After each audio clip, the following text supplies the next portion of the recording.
अस्सलामुअलैकुम 42 एपिसोड के साथ मैं आ चुकी हूँ। नावल वो इश्क जो ममनू ना रहा। तो जल्दी से चलते हैं किसकी तरफ। Let's start. रात अनान और अशबा आए थे जहान की तरफ, मगर साहबजादे ने इतनी जहमत ना की कि आलम हाउस पे आ जाता। मेरी बर्दाश्त का पैमाना लबरेज कर रहा है। ये एक नई खूबसूरत सुबह का आगाज़ नाश्ते की मेज़ पर बरहम ज़ियान आलम की शिकवे से हुई। वो भी तब जब जॉगिंग के लिए गए तो चौकीदार से पता चला कि रात इसने अनान की गाड़ी जहान के घर से निकलती देखी है। एदा यूनी के लिए रेडी थी, जबकि खवातीन नाश्ता लगवाने के साथ बच्चों को नाश्ता करवाने के हमरा आयसो ज़ियान की आपसी गुफ्तगू पर खुद भी संजीदा हुए बैठी। एदा ने लिज़ा और हादी को उनके बैग दिए, ड्राइवर के हमरा रवाना किया और भी वहीं आकर बैठ गई। तो हम सब रात मिलकर खुद ही छापा मार लेते हैं। बाबा वो नहीं आना चाहता तो ना आए, हमें तो कोई मजबूरी नहीं कि वहाँ ना जाएं। मौके की मुनासबत से आए इसने ज़बरदस्त तजवीज़ ज़ियान आलम के मुतफक्र और बरहम चेहरे के साथ दोनों उदास खवातीन के चेहरे पर भी बहार लाई। और इसने हमें देखकर अजली मुँह बना लिया। ज़बरदस्ती के मेहमान किसे अच्छे लगते हैं यार। उनके रवैये ने ज़ियान आलम को काफ़ी अफ़सरदा कर रखा था। उनकी बात रोहा को भी दास कर गई। आप भी अजीब बात कर देते। कभी कभी ज़ियान हमें अनान को सपोर्ट करना होगा, ऐसा ना हो फिर नफ्सियाती मिसाइल का शिकार हो जाए। आप ये बात जानते हैं, उसका दिमाग की एक बार पागलपन की स्टेज से लौटकर बहुत मुश्किल से वापस आया है। उसका यकीनन जो बस में वही करता है। जब हम उसके अपने ही नहीं समझेंगे तो किसी दूसरे से क्या उम्मीद लगा सकते हैं। ईमान भी कहीं ना कहीं से ज़्यादती कर गई। भले वो मेरी बेटी है, फिर मैं सच कहूँगी इसने अनान की जहनी हालत समझने के बावजूद इसे मुनासिब तरीके से डील नहीं किया। अनान ने बहुत बुरा किया, लेकिन बहुत बुरा नहीं है। हम इस बात को सीरियस लेना है। ऋषा का सबको कहीं ना कहीं जिम्मेदार ठहराना हर फर्द को सोचने पर मजबूर कर गया कि कहीं ना कहीं उनके रवैये से दलाना हुई हैं। पहले जैसा मजबूत नहीं रहा, वही मांगता है जिसका बिना उसका गुजारा मुश्किल हो। मैंने भी इतनी कड़वा गुण बढ़कर उसकी इश्पा को लेकर ख्वाहिश मानी भी और आप सबसे मनवाई भी।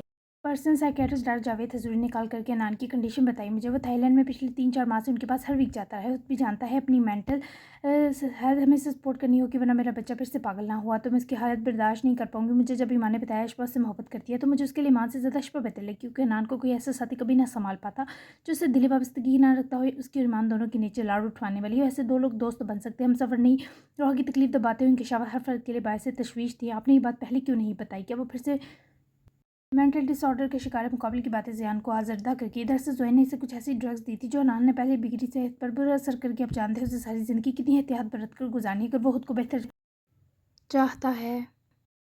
क्या इस पर दूसरा असर तो नहीं हुआ, लेकिन उसके दिमाग की बर्बादी करके ही कभी वो खुद भी चढ़ा है। हम सबकी जान भी सूली पर लटका रखी है, क्योंकि सुधी समझ नहीं आ रहा वो क्या कर जाता है। रोहा की तफसील हर फत के लिए दास करके रिशन तसली देते रोहा का हाथ थमा। ठीक है, फिर रात का प्लान बनाते हैं, देखते क्या सूरत हाल को। रात फार्म हाउस जाने की तरकीब अब ज़ियान को भी बेहतर लगी। सब मुतफिक थे, लेकिन फिर भी हर फर्द की चेहरे पर फिक्र की बातें सनूज रख साथ ही माँ ने एक भरपूर नींद ली। सुबह बेहतर होकर जागी, बस सर में दर्द, हल्की सी घबराहट थी। साहिद ने आज के दिन और शाम दो तो फ्लाइट्स थी। ईमान के साथ हॉस्पिटल जाने वाला था। उसके बाद उस नानान से एक ज़रूरी मुलाकात। खुद मुनीर और जहान भी ईमान के लिए फिक्रमंद थे। साहिर मैं अब ठीक हूँ, मुझे हॉस्पिटल नहीं जाना, वहाँ की स्मेल से मैंने और बीमार हो जाना है। एक प्रॉमिस मैं अपना ख्याल रखूँगी। दोबारा अगर ऐसा हुआ तो फिर चलेंगे। मुझे पेपर की तैयारी करनी है। प्लीज़ साइड को नक्सर डार्क ब्राउन एंड ब्लैक में जब से तैयार होता देखे बेदिली से अपना नेवी ब्लू नेट का दुपट्टा शाने पर फैलाई। मारने लपक के साइड की बाजू पकड़ अपनी से पलटाया, क्योंकि वो उसकी इनकार को सुने के हरगिज़ मूड में ना था। एक बार प्रॉपरली चेकअप हो जाए तो मेरी तसली हो जाएगी। तुम्हारी हार्ट बीट बहुत स्लो थी। ईमान जिद नहीं, नरमी से कॉलर बिठाया, उसका चेहरा तकते अपनी बात पर इसरार किया तो ईमान ने मुँह फुला लिया। वो तो उदास थी तभी स्लो हो गई ना। मैं ठीक हूँ, प्लीज़ मुझे हॉस्पिटल से डर लगता है, मत लेकर जाएँ। मैं कह रही हूँ ना कि अपना ख्याल रखूँगी, कुछ उल्टा सीधा भी नहीं खाऊंगी। प्रॉमिस आपको दोबारा बीमार नहीं दिखाई दूंगी। रोने को तैयार सुनहरी आंखें छलकने लगी तो साय ने पलट कर नरमी से इसे अपने पुरसुकून करते हिसार में लिया। डर क्यों लगता है? वो जेल थोड़ी है जो तुम्हें कैद कर लेगी। अपना चेहरा देखो, एक दिन में मुरझा गया है। मैं तुम्हें ऐसे छोड़कर किसी काम के काबिल नहीं रहूंगा। मेरी सांस तो तुम में ही अटकी हुई है। थोड़ी देर के लिए जाना है, बस कुछ टेस्ट होंगे, फिर तुम्हें वापस ड्रॉप कर दूंगा। कर वो इसके कायल करने को गले लगा कुछ सहलाने के बावजूद वैसे ही बेकरार और परेशान रही। मैंने नान के साथ कुछ ज़्यादा बुरा कर दिया। सार क्या पता वो वाकई बेबस हो, ये सब जानबूझकर ना करा हो। अब मुझे उस पर भी रोना आ रहा है। मैं क्या करूँ? इसको मुझे तकलीफ देकर भी बुरा नहीं, मुझे कुछ भी अच्छा नहीं लग रहा। पता नहीं कहाँ तकलीफ हो रही है, समझ नहीं यार। वो अच्छी भली थी, अगले ही लम्हे अचानक रो पड़ी। इसका पूरा वजूद तकलीफ में गुदा हुआ साहिर महसूस कर सकता था। मैं बात करूँगा, जिससे तुमने वादा किया था तब तक खुद को संभालोगी। यही तो हमारे इम्तिहान होते हैं, हमारे स्पेशल वन से जुड़े ना। वो हमें उनको अपनाने लायक छोड़ते हैं ना दूध काटने के। वो किसी का मरहम ना बनकर भी अगर रिश्पा की तकलीफ दूर करना सीख लेगा तो मेरे लिए वापस मासूम हो जाएगा, बेगुनाह। मैं इसे गलत नहीं समझता बहुत चीज़ों में, और मेरी उसको लेकर नरमी की वजह ये हाँ वो जहाँ गलत है मैं उसकी निशानदेही ज़रूर करूँगा। होप सो वो मेरी आज की गई तंबी को समझ आए, वरना नताज बहुत भयानक हो गए। साहिर के नरम रूप के बरस उसका साथ बहरूप बहुत बुरा था। ईमान को उसकी आखिरी सर्द बात से अंदाज़ा हुआ, क्योंकि साहिर के चेहरे पर सख्ती दराई। इसे लड़िए कमाती मारने अलग होती अपनी आंखें रगड़ते मासूमाना से सरगोशी की। मैं तुम्हें लड़ाकर जंगी तैयारा लगता हूँ, लड़ना तो मुझे आता ही नहीं। ईमान वो उसके सोगवार मूड को पलों में दुरुस्त कर गया। पूर्णम सुनहरी आंखें मुस्कुराई तो साहिर जिब्रान की आंखों में वारफ्तगी सिमटाई। तभी डर रही हूँ वो अपने पागलपन की आड़ में मुझे कोई ताउम्र का हिसारा न दे बैठे। मुस्कुराहट इन संदली होंठों से लम्हे में नोच ली गई। मुझे मारने की ज़रूरत नहीं करेगा, इतना बुरा नहीं है, इंसानियत का मसीहा है, कम से कम नाहक कत्ल की सज़ा से खौफ ज़रूर खाता होगा। किसी को मारने के लिए दिल में बेइंतहा नफ़रत का होना ज़रूरी है ईमान, मेरा ही नहीं। ख़्यालों से मुझसे इतनी नफ़रत है, जान लेने से पहले सोचे ही ना। वही दिल दहलाते जुमले जिस आराम से बोल के ईमान से कुछ लम्हे बोला ही ना किया। उसके जज़्बात बहुत शदीद होते हैं, चाहे अटैचमेंट्स हों या नफ़रत, ईमान ने गले लगते आँखें मूंदी, यूँ साहिर की गिद्ध बाजू लपेट कर हाथ बांधे जैसे वो उससे खो जाने पर डर गई हो। मोहब्बत कैसी होगी? फिर साहिर शरारत से मुस्कुराए, ईमान ने वहीं से सर उठाए। सदमे के संग साहिर की दिलगीर मुतजस्सिस मुस्कुराहट दिखी, ऐसी जिससे खुदा की पनाह मांगनी पड़े। शुभू को देख के लगता है वैसे मोहब्बत ने सही आदत की मार ज़रूर मार चुका है। कैसे मुझे लड़ पड़ी थी जैसे ना ही सब हो इसका कमीना कहीं का। कभी नहीं सोचा था वो मुझे रुला सकता है। रश्क के साथ तकलीफ का गलबा था जिसने ईमान की मुस्कुराहट नोच ली। सारी दिलचस्पी के संग ईमान की आंखें तकता इख्तिताम तब मुस्कुरा दी। शायद तुमने भी उसे रुलाया हो, इससे कहीं जितना वो तुम्हें रुला के साहिर का इशारा बाज था, तभी तो वो आंखों में फिर से आंसू समेट लाई। मेरी तो मजबूरी थी ना। ईमान ने कमज़ोर कपकपाई से मिनमिनाहट करते जवाब देना चाहा। उसकी भी मजबूरी होगी, नफरत, एहसास महरूमी हो या मोहब्बत, तीनों अलग अलग नवैयत की दो तरफा नुकसान करते हैं ईमान। याद रखना, मोहब्बत किसी के लिए सिर्फ गुलाब नहीं होती, कांटों की चुभन सहना और फिर इन कांटों से दामन बचाना सीख कर ही हम इस गुलाब का फैज़ याब हो सकते हैं। गहरी मगर सच्ची बात ही लहजे तक में अमृत की मैसेज थी, पर ईमान को ऐसा महसूस हुआ दिल में टीस सी जगी। अपनी ख्वाहिश पूरी हो जाने की खुशी में ये मत भूलना कभी कि आजमाइश हमेशा इसी पूरी ख्वाहिश पर ली जाती है जो बहुत आसानी से पाए तकमील को पहुंची हो। प्यारों को प्यारे लोगों के लिए आजमाया जाता है और हम दो एक दूसरे को कितने प्यारे हैं ये बताने की ज़रूरत नहीं। जब महसूस हुआ वो उसकी बातों की शिद्दत से तकलीफ में मुब्तला हुई तो साहिर ने झुककर उसकी जबीन चुभते राहत बख्शी। वो शिकवा किनार नजरों से साहिर को देखने लगी, बोली ना क्योंकि हच्चा आवाज़ टूट जाएगी, अब तो आप उठाकर भी ले जाएं, तभी हॉस्पिटल नहीं जाऊंगी, अगर मर गई तो आप समेत सबकी जान चुड़ैल से छूट जाएगी और ये मैं नहीं होने दूंगी। इस कदर खौफनाक जवाब देकर वो साहिर को अपने कहे हर जुमले पर पछताने पर मजबूर करके उसके कलाई चक्कर दूर जाने से रोकता, उसको अपने करीब खींच गया। बोलने से पहले सोचती नहीं हो तुम, ईमान को से ससुर होती सूरत तो साहिर की डांट दोनों पर वो ठटकी। थोड़ी गुस्सा ना हो, आप पूरा घंटा पहले सोचूंगी फिर बोला करूंगी, लेकिन हॉस्पिटल नहीं जाना मैंने, छोड़े मुझे। अपनी जिद पर इसे डरा देखे साहने से अगले ही लम्हे बाजू में बढ़ते उठाए में कान की तौर पर ईमान ने दोनों बाजू उसकी गर्दन में हायल करते खौफजदा होकर देखा। नहीं जाना। साहिर ने मारने की हंसी दी कि ईमान की डेढ़ की हड्डी तक सनसनाहट उतरी। नो प्लीज़ मैं ठीक हूँ, एक आखिरी बार ले जाके तो साहिर गुस्से वाली आंखें नरमी से भरी। ठीक है तो फिर कोई सबूत दो कि तुम ठीक हो। संजीदगी के संग ईमान के डरे चेहरे को आंखों का महवर बनाए उसकी गाल से गाल रब करते हुक्म दिया तो फौरन से साहिर की गाल से लब जोड़े प्यार की मेहरबान महर जब्त करती जाबल चेहरे के संग पीछे सरकी तो नर्म आंखों में थोड़ा सा यकीन उतर चुका था। अभी भी गैर मुतमईन हो। साहिर ने उसकी बेतरतीब सांसों पर नजर डालते उसकी डर कर और जानलेवा आंखों में झांका। ईमान अव्वल तो आंखें झुकाकर सिमटी, मगर फिर मुकाबले की मलकियत का सोचकर हिम्मत करती साहिर की सांसों से सांसें मिलाकर दूर हुई, मगर इसी कैफियत में कुछ गहराई से महसूस करता। नरमी से मैट्रेस पर लिटाए लघु और उसका हाथ पकड़े पुष्ट चूमते ईमान से नजरें मिलाई। अब कुछ बेहतर यकीन मिला, रेस्ट करना आज, वरना मेरा गुस्सा सहने की तुम्हें हरगिज़ हिम्मत नहीं है, इसे सोच लेना। ईमान टेक केयर। उसकी गाल को होंठों की नरमी बख्शता हुआ इसे देखता उठा और ईमान ने मुस्कुराती आंखों से सर को जुम्बशती, बेफिक्र है, मुझे कुछ नहीं हो सकता जब तक आप हैं मेरे पास। थोड़ी देर सोकर उठ जाऊंगी फिर पड़ूंगी। घबराहट दबाने के बीच साहिर की तशफ़ी करवाई जो यकीन तो न कर सका और ना ईमान का इसरार टाल सका। अपना साइड टेबल से झुककर फ़ोन उठाया, पास बैठे झुककर ईमान का सर चुमा, उसका हाथ पकड़े अपने पुरकशिश हाथ में सजा देखने के बीच नजर ईमान पर गई तो उसकी शोखी मस्ती भरी सुनहरी आंखें दिल की हरकत पर असर कर गईं। क्या देख रही हो? उसका हाथ होंठों से जोड़ने के बाद वो दूसरा हाथ ईमान के साथ ही मैट्रेस पर टिकाए सहारा बनाए उसकी सिम झुका। यही क्या, बहुत हैंडसम है। तारीफ करती नजरें होंठों की तौसीफ के हमरा और सजी।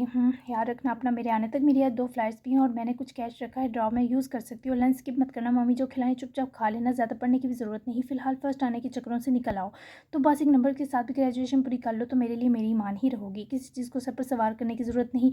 अपनी तारीफ टाले वजह से नॉन स्टॉप उसका चेहरा उसकी रुखसार ठोड़ी और बालाई लब प्यार से सहलाते नसीहतें करने लगा। ईमान कभी मुस्कुराई कभी सर हिलाती फरमा बतारी की मूरत बनी। जैसा आप कहें, अब जाए, मैं ठीक हूँ। अपना हाथ साहिर के सीने पर सहलाए। फिक्रमंद जनाब की फिक्रें हटानी चाहिए। मुके साहब ने वही हाथ पकड़े अपनी जॉ लाइन से उसकी नर्म हथेली लगाई। आई लव यू ईमान। उसका इजहार ईमान की जान लबों पर लाता था। इस वक्त भी वो मुस्कुराती हुई थम गई। आई लव यू टू उठकर फ़ौरन उसके सीने जा लगी। मुझे फिक्र रही कि सारे दिन तुम्हारी, प्लीज़ टेक केयर माइकल, अल्लाह तुम्हें सेहत से नवाजे, कभी दोबारा तुम्हें डाउन ना देखो। जिस तरह साहिर का इससे दूर होने पर दिल राजी ना था, वैसे वो भी कुछ देर मजीद उसके सीने की राहत और हिद्दत चाहती थी। आमीन जाए अब, आई एम ओके, इतनी फिक्र मत करे। चेहरा सरका कर से दूर ले जाती वो इस बार भरपूर मुस्कुराई और साहिर को भी हिम्मत मिली कि वो जा सके। अल्लाह हाफिज़ हिम्मत करता हुआ इसे ज़ात के उठा बिना ईमान को देखे कमरे से निकल गया, जबकि ईमान मुस्कुराती हुई वापस तकिए पर सर गिराए लेटी और इसी सरूर की कैफियत में आंखें मूंद ली। रात हॉस्पिटल में इमरजेंसी के सबब अनान को रात ही वहाँ जाना पड़ा। फजर के बाद वो वापस आया तो पहले अशफा को जाकर देखा जो रूम में एक पुरसुकून नींद में डूबी थी। उसका इत्मीनान किया। फजर के बाद ही दूसरे रूम में जाकर सोया मगर अशबा उसके बाद ही कहीं जाकर उसके पास आ गई। सुबह की चमकती किरणें खूबसूरत कमरे की तारीकियों को निकलने में नाकाम थी क्योंकि खुली खिड़कियों पर दबीस बारी पर्दे हावी थे। उसकी सिम कवर की नींद में डूबी आंखों से अनान को ही देख रही थी। मोहब्बत का मतलब है हिफाजत, मोहब्बत का मतलब है ख्याल रखना, मोहब्बत का मतलब है एहतराम, मोहब्बत का मतलब है कभी ना छोड़ना, भले वजह कितनी भी बड़ी क्यों ना हो। आपको छोड़ने की मेरे पास बहुत सी वजह जमा हो गई है अनान, पर ना छोड़ने की एक वजह इन सब पर भारी है कि मेरा दिल आपसे दूर नहीं लगेगा। सारी रात तो बेचैन ही रही थी। ईमान और भैया की तकलीफ सताती रही, लेकिन इससे कहीं बढ़कर अनान की कमी खाती रही। तभी तक हार कर अपनी अना को पसे पुछ डाले। उसके बाद चली आई रात, ना से ही सुबह ही से ही पता नहीं आपसे भी मोहब्बत रखने पर मेरा दिल मुझे कैसे बख्शेगा। हाल न कि मैं सोचती थी जो मेरी माँ और भैया को तकलीफ देगा इसे मैं मार डालूंगी। नहीं कर पा रही, मरना मारने से आसान लग रहा है अनान। मुझे नहीं पता था मेरी आपके लिए आम सी पसंदीद की ऐसी गहरी मोहब्बत निकली कि चंद दिनों में आपके बिना मेरा जीना हराम हो जाएगा। या अल्लाह मैं क्या करूँ, मुझे कोई रास्ता तो बताएं प्लीज़। वो खुद ना समझी कब उसकी आंखों से चंद आंसू उतर कर उसकी काल तले दबी अनान की हथेली पर जा उतरे हैं, जिसे उसने पास लेटते ही अपने चेहरे से लगाए करवट बदलती हुई एकदम आंखें खोलकर देखने लगा। अशफा को सांस लेने की तो क्या, आंसू पूछने की तो क्या, आंख चपकने की भी मोहलत न मिली। तुम कब आई मेरे पास और ये क्या रो रही हो? अपना हाथ उसके गाल से अलग करते उसके सर के पार से गुजारते अपनी बाजू सर का तकिया बनाने को दी, जिस पर वो फौरी अपना सर अनान की बाजू पर रखती उसके मजबूत सीने में सरक कर छुप गई। उसके बिखरे बाल, उसकी बिखरी हुई जात, उसके सीने में उतरते बेबस आंसू हर शय अनान को हिजन दे गई। वो धीरे से उसकी बुश पर हथेली से लाने लगा। मुझे दर्द हो रहा था। दिल और हक के बीच कोई जगह है जहाँ कांटे हो गए, समझ नहीं आ रही दर्द का मेन पॉइंट है कहाँ से। इसकी में बदलती उसकी आवाज़ पर नाने से मजबूती से अपने सीने लगाया। रात गुजर गई है, निकल आओ इस सबसे। दूसरी आजमाइश इतनी जल्दी नहीं लूँगा, नाश्ता बनाकर देता हूँ तुम्हें। I hope you will feel better. उसकी तकलीफ होता नान से सहनी मुश्किल थी, तभी मौजू बदल के से सार से ज़ात करते दूर हो, मगर वो नम आंखों से तकिए पर सर मुंतकिल करती उठकर बैठे। अनान का हाथ थाम कर रोके अनान ने करते मोड़ी, लेकिन फिर वापस पलट कर उसकी सिम झुक गया। नरमी से उसके नीमा गुलाबी होंठों को इस्तेहकाक भरी हरारत तो कैद बख्शी। देर तक उसकी कुर्बत से दहक जाती, गाल से गाल रब करता वापस ऊपर उठा, मगर इश्फा की आंखें अब रोने से नहीं अनान की लम्स की तरफ की सब सूरती वो किसी नरमी से इसमें कभी भी उतरता कि वो लग जाती कि हिलावत तो अनचाहों को नहीं मिला करती। मैं दिन ब दिन बेतकल्लुफ़ हो रहा हूँ, सॉरी, लेकिन मुझे ये करके बहुत सुकून मिलने लगा है। फ्रेश होकर आ जाओ बाहर। अपने बेबाक अमल की सच्चाई से वजाहत ये वो उठा और इश्फा ने उसके जाते ही करवट बदली। आंखें हंसगी से मौंदी न जाने क्या महसूस किया कि वो मुरझाए चेहरे पर सुकून सा उतार गया।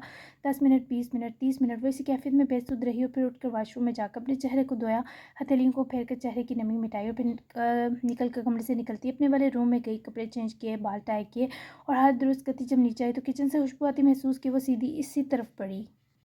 एप्रन पहने वो हाजा को छुट्टी दी। सब नाश्ता खुद तैयार कर रहा था। मज़ेदार आलू वाले पराठों के साथ सॉफ्ट स्क्रम्बल्ड ऑमलेट था, जबकि चाय के साथ इसने फ्रेश फ्रूट्स जूस भी बनाया। सब कुछ वो डाइनिंग पर लगा चुका था, बस चाय केटल में डाल के जब पलटा तो दरवाजे में सादा से पिस्ता कलर कुर्ती और वार पजामे में हेड टाई किए नंगे पैर खड़े इश्फा को देखकर टी पॉट मेज़ पर रखे उसकी तरफ पलटा।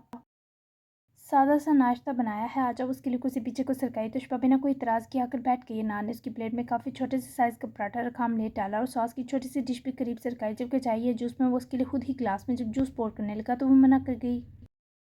आपकी चाय पियोंगे? इश्फा ने बिना देखे नाश्ता शुरू करते जताया, जिस पर अना ने धीमी सी स्माइल पास की। उसके साथ ही सामने वाली कुर्सी संभाले बैठा। लुक एट मी, नज़रें चुराने की ज़रूरत नहीं है मुझसे। अना ने उसकी बार बार झुकती नज़र से इरिटेट होते उसका चेहरा थोड़ी से पकड़े ऊपर किया तो दोनों की नज़रें मिली। मैं क्यों चुराऊंगी, आप हैं कौन? उसका हाथ परे हटाती अजनबियत से मुंह फैलाकर जता गई। मैं वो शख्स हूँ जो इस दुनिया में वाहिद है जिसे तुम्हें छूने का हक हासिल है। तुम्हें अपने आप के इख्तियारात पर वो जिस फ़ख्र कर गया वो टटका तो ज़ुबान थमी, जबकि अशफानूर की नज़रें शाकी थी। इसी का करूर है आपको। मैंने जिस दिन आपको रोक दिया इस लम्हे से डरे। अशफा ने सख्त लहजे में धमकी दी। तुम रोक दोगी तो मैं रुक जाऊँगा, इस लम्हे से डरना क्यों है? वो जानबूझकर ना समझे इख्तियार करता मुकाबले के जज्बात ठठरा गया। आपने ही तो कहा है सुकून मिलने लगा है। वो आंखों में आंखें काटे दिल तक झुलसा गई। कुछ लम्हे वो कुछ ना बोला। अगर तुम्हें नहीं मिलता तो मेरे अकेले सुकून की क्या अहमियत, मुझे रोक दिया करो। उसका मशवरा सिफाक था। वो यूँ देख रही थी जैसे कोई बेबस शख्स आखिरी हद तक जा पहुँचता है। ये ऐसा तभी कह रहे हैं क्योंकि जानते हैं मैं कहाँ रोक सकूँगी बेरहम। कर्ब से सोचती वो वापस अपनी प्लेट पर झुककर बेदिली से खाने लगी। चाय पीनी है मुझे? अशफा ने उसकी खामोशी के पेश नज़र चिढ़कर कहा तो अना ने कप में उसके लिए चाय डाला उसकी तरफ सरकाई तो अशफा ने गुस्से से देखा। ये नहीं पीनी। जलाहट बरकरार थी। अना ने उसके कप को उठाए से पढ़ने की कोशिश में अपना मुंह जलाया तो झटके से कप वापस रखा। अशफा ने मुस्कुराकर अनान को अपने होठों को मसलते देखकर शरीर नज़र झुकाई जो उसकी अचानक से तस्हीर होती मुस्कुराहट पर होठों और जुबान की चलन भूल गया। अशफा ने कप उठाया इसी जगह से छोटा सा गोंद भरा जहाँ अनान के होठ मस हुए थे। मेरी जुबान जल गई तुम्हारे लाट के चक्कर में। फौरी ठंडे मशरूब का गिलास पर सिप भरे अनान ने कड़वे से तासुरात के संग एहसान जताया, मगर वो यूँ थे जैसे कान पर जूं भी ना रेंगी हो। कंधे बेनियाजी से उचकाए। मसल तो आप अपने होठों को रहे थे, क्या ये खुला तजाद नहीं? उसकी दो बदो हाजिर जवाबी पर इस पर नान ने भी मुस्कुराकर हल्क में उंडेली। कब की गरमाइश इन बेचारों को भी तो पहुंची है। नान ने मुंह पर सोते वजाहत दी तो अशफा ने गुस्से से नान को देखा। बेचारे ना आप हैं ना ये, जिस्म से एक लम्हे में जान खींचने की महारत रखते हैं आप दोनों। उसे हर अंदाज से रूठेपन का एहसास दिला रही थी। फिर फिक्र हो ये शिकवा सब दिलकश था। तुमने तारीफ की है या अनान की जुबानी पर ज़रा झुककर की सरगोशी पर उसका कंधा अशफा के कंधे से जुड़ा तो वो घबरा सा गई। भरपूर इंसल्ट। फौरी घबराहट पर काबू पाते में बोली मुबादब उसकी खामोशी को हाँ समझता। अच्छी लगी मुझे। आंट देते बारी लहजे में कंधे से कंधा मारे वो सूख पीछे हटे तो अशफा की तल पुतल होती धड़कनें भी रवां हुई। पर हनान इब्राहिम की सादा सी नज़र भी फितनों का दर खोलती महसूस हुई। मुझे इंसान वाली पसंद तो है नहीं इनकी। मुँह ही मुँह में बड़बड़ाए। वो बेदिली से नाश्ता खत्म करने लगी। प्लेट को वैसे ही अनफिनिश छोड़े। इससे पहले इस फसू है इस गुर्बत से भागते अनान ने कलाई चकते वापस बिठाया और गुरा वो फिर उठी। अनान ने फिर बिठाया। इस पर गोरी सर तो सख्त थी तब भी बाज ना आती। जिद में उठी तो वो भी उठकर मुकाबले की जान को आ गया। मुझसे मुकाबला मत करो, नाश्ता तुम करो फिर चली जाना। इस पर दोनों कंधे पकड़े हुए से बिठाए बैठने लगा मगर वो दूसरी तरफ से सिर उठ से इससे पहले भागती। अनान ने बाजू दबोच कर अपनी ओर लहराते किया जो उसके सीने से टकराने के सबब मुश्किल समझ सकी मैं मजीद नहीं खा पा रही। अशफा ने उसकी गुस्से से भरी आंखें तकते कुछ पूछने से पहले ही बताया। अशफा के निचले होंठ के किनारे लगे जरे पर अनान ने नरमी से हाथ बढ़ाकर उसका लब सहलाते हुए जरा हटाया। इस बीच अशफा की तेज होती धड़कन भी तफसीली महसूस की। तो भाग क्यों रही हो, मेरे नाश्ता करने तक साथ बैठो। अनान के लहजे में छलकता इस्तेहकाक रोब से भरपूर था। वो कहना तो चाहती थी नहीं बैठ सकती, पर वो जो कह देता था वही रवायत बनता जा रहा था। आप बहुत ज़्यादा खाएंगे, मैं बैठ कर थक जाऊंगी। अशफा ने घबराते हुए जवाब दिया। उसको देखने से भी कांपी अनान ने पुरसुर सी मुस्कुराहट टोंटों पर लिए थोड़ी सी उसका चेहरा ऊपर करने के भी संजीदगी अख्तियार की। तुम्हें कैसे पता मैं ज़्यादा खाऊंगा? हो सकता है मेरा डाइटिंग का प्लान हो। उसकी सुर्खियों में गुली रंगत कुछ देर और देखना चाहता था। वो कुछ ना बोली पहले, फिर बच्चों की तरह सरगोशी करने उसके कान से होठों को जोड़ के मुझे आपको देखकर कुछ हो रहा है। सरगोशी करते हुए उसका साथ झटकर जैसे बागी। हनान कितनी ही देर उसके गुम होते सरापे में ही महव रहा मगर फिर खुद को झटक कर बाज किया। न जाने क्या ख्याल उसकी रग रग में कड़वाहट घोल गया था।